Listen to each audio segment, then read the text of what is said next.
Cingari here with Daniel Weichel, who joins me all the way from Germany. He has a big fight coming up at Bellator 133 in February. How are you today?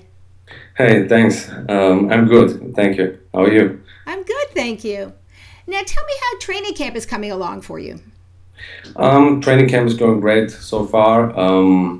I don't take off over the year. I train the whole year, and just the last 6-8 weeks it gets a little bit more specific on the game plan, sharpen up the mids, and focusing on the game plan.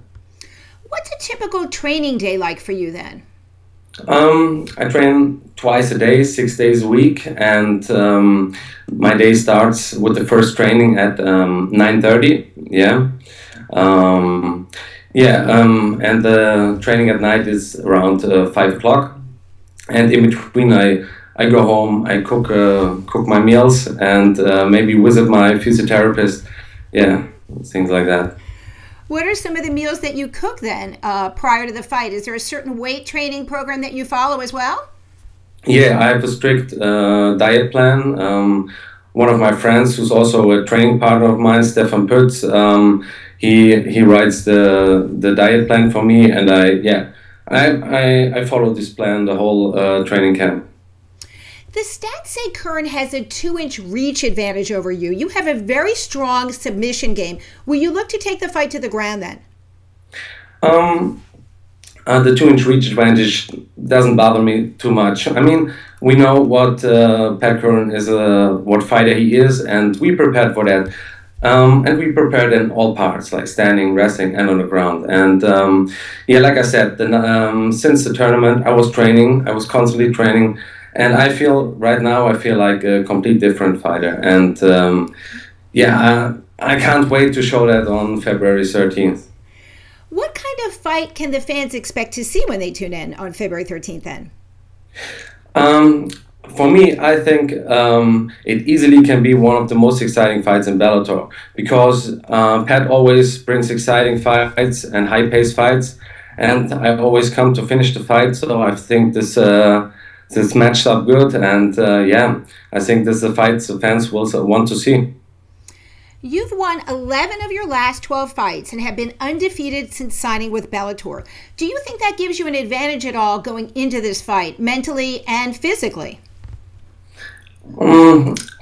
Definitely winning gains confidence, but every fight is different, and I'm very critical to myself, and I analyze my fights very strict. So I look forward, and I try to learn from all my mistakes, and use it for my next fight. How did you get the nickname the Weasel then? That's funny, man. We were in our gym. We all have different kind of nicknames and stuff. And it was a friend of mine who was joking around with my last name Weichel. He was like, turn it into Weasel and then Weasel. And then somehow we stick with the quick fighting style. We stick with the Weasel. Yeah. I like that. Now, you got into Brazilian Jiu-Jitsu at the age of 14. How were you introduced to the sport then?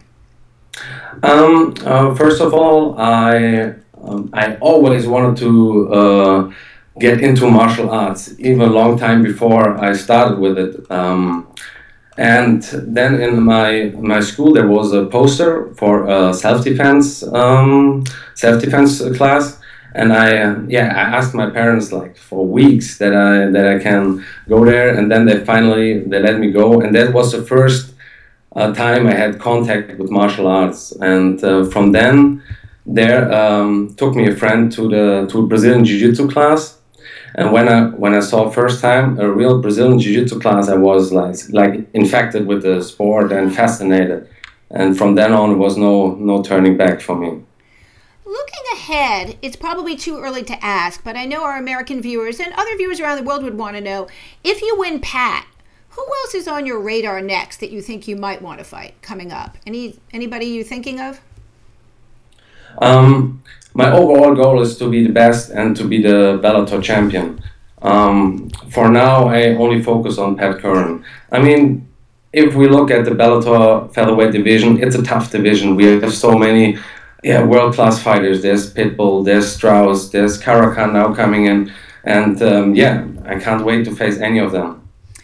You're an ambassador for an organization called Respekt, and it's spelled Respekt. Tell us about this organization, how you're involved, and what it means to you to be a part of it. Respekt stays for no to racism, and yeah, it's an initiative who basically says not to judge any person by his culture, religion, or color, and for me, it means a lot because what I experienced with this sport is that I can go all over in the world, and MMA, especially for me, connects every person. Yeah, and it's a big energy. I think, and when they asked me if I want to be an ambassador, I was thrilled for that because it's an experience that I can give to other people and maybe being inspiration to others to carry respect, yeah, not only in the sport, also outside to the world. And I think this is a good message, yeah, to bring to the world. Now, you've had some big names attend some of these events. Let's talk a little bit about that. Yeah, we have big sport events where also Fedor was participating as a Respekt, yeah, as also like a Respekt ambassador. And yeah, also beside sport events and public appearance, I also give seminars as a Respekt ambassador. That's very interesting. It's true. Mixed martial arts unites the world. It's popular in places that we haven't even heard of and becoming more popular in places that are just getting into it. So it's a great sport. I'm so glad to be involved in it as a reporter, and I'm you're glad to be involved in it as a fighter.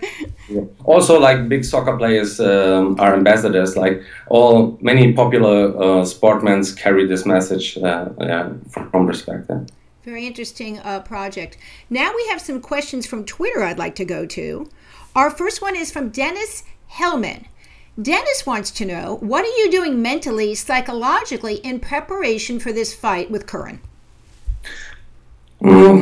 It's tough to say because the mental part is a very big part of our sport, and for me it's like almost 24/7. Every time when I visualize the fight, I have to I concentrate and I try to figure out how I react in certain situations. And I think this is one of the biggest parts, like visualizing difficult situations of the fight and getting out of it, and then bring it into the fight. Yeah, and yeah, always throughout the training camp, you have ups and downs, and you have to handle it. And yeah, it's a big part. And like when I think the difficult part is to handle the downs in the training camp. So when I have maybe a bad day, I sit down, I analyze what went wrong, and then and then I fix it the next day. So this also gains the confidence all over, I think, and you go into with a strong mind into the fight. Dennis also asks, can you describe the German fight scene for those of us who are not familiar with it? I think compared to the US, in Germany, the German fight scene is still small, but it's growing. We have some events all over the year, and they're getting more professional every time I see it. And unfortunately, it's not on television, but I'm sure it will be in future soon. And that would help definitely to bring the sport closer to the people. And but what I can recognize that more and more people around me understand the sport MMA better, and they get to know what it's all behind being an MMA fighter, how professional you have to live to carry yourself, like in the training camp all over the year. Yeah. And also I think me being the Bellator champion would help the German MMA scene too. Do you find that younger children, since the sport is becoming more popular in Germany, do you find that younger children are getting into MMA at an earlier age? And are you being approached by them sort of as a role model, I would think, in your home country? Of course, yeah, it's a great thing to inspire young people to do to get into the sport and yeah, learn also like respect and discipline. Yeah, and I think MMA is a great sport to learn all these things. Yeah, and also get physical strong. Yeah. Doug at MMA Fight Fans wants to know, how do you think you match up with the former champ Pat Curran, and how do you envision the fight ending? Like I said before, I vision the fight everywhere. We compete at such a high level now, and it's not like I only see the fight going standing or only in the clinch. For me, mentally, I go through every part of MMA, and yeah, like I said, I gained so much confidence in the last 2 years training with my team that yeah, I see myself better overall, and yeah, I just feel that I'm going to win this fight, and I know that I will be the champion. I know I have all the tools, and I sharp all my skills, all my fighting skills to a point that I can use it right now perfectly for all the upcoming challenges. Dontra Lovett at Trauma Birth wants to know, how do you deal with the pressure of fighting a more experienced mixed martial artist? I have no pressure going into the fight because, yeah, like I said before, training camp is going perfectly. I think I feel myself, I grew as a fighter so much that I have so much confidence going into the fight that I think Pat has to carry the pressure. Before we go today, anything else you'd like to add, Daniel? Of course, I want to thank all the MMA fans around the globe, all my supporters. Thank you all for the messages. I'm always getting a lot of energy out of this. And please tune in on February 13th, live on Spike, Bellator 133. It will be a hell of a fight, and I see you there. Thanks so much for joining us today, and I wish you good luck on your fight at Bellator 133.